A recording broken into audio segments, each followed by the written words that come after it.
Sleep deprivation has profound effects on your well-being. In this video, I want to explain those effects and then what to do about it. It can increase your risk of diabetes. It can increase insulin resistance, which comes before diabetes, increase your blood pressure. It can cause a heart attack directly. It can make you fat.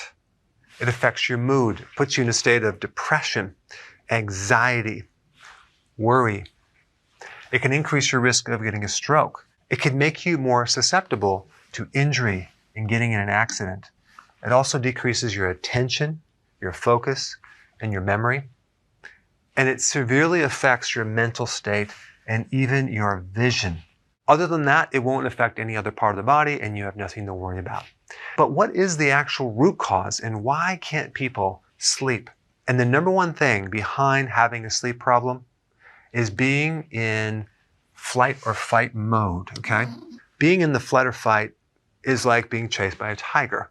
You're going to have adrenaline go up, you're going to have cortisol go up. Your body is prepared for some emergency or sudden survival action, as in flight, run away, or stand there and fight.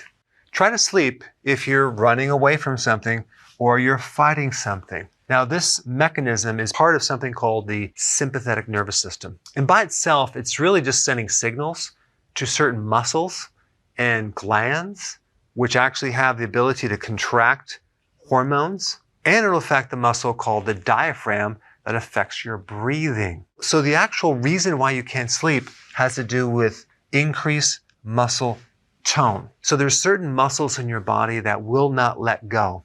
They will not relax. If your diaphragm is being activated, it's going to affect your breathing. You're going to be holding your breath. You're not going to have a relaxed breath. This is why controlled breathing actually can help you sleep as well. But the point you need to know, there are certain muscles in your body that are in a state of tightness, and that tension just won't let you drift off into a nice sleep. But if you have a sleeping problem, I want you to do something right now. Now, you're probably watching this in the middle of the night because this is on sleep deprivation. If so, I want you to isolate what muscle or muscles have tension in them. Is it your traps?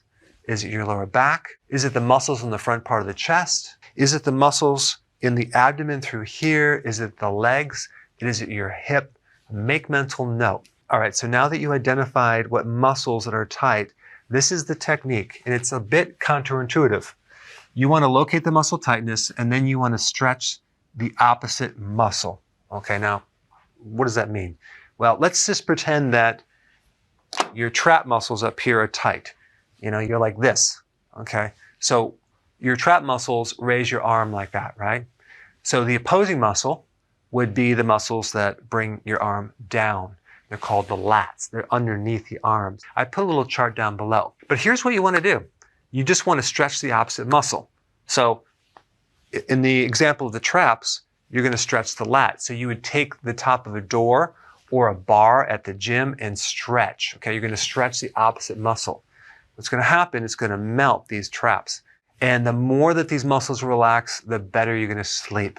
This is why stretching before bed is so important. So that's step one, and you can check out the muscles down below and get some ideas on what type of stretching you need to do. Now, the next thing to do relates to acupressure, okay? Now, you can use acupressure on other reasons why you have muscular tension too, like old injuries, for example. And I put some really good links down below of how to do acupressure, how to handle old injuries, and so you can start applying that to your body. Because if every part of your body was in a total state of relaxation, you would be able to sleep. Now, you also have 3 electrolytes that are involved with the relaxation of muscle. You have magnesium, potassium, and calcium.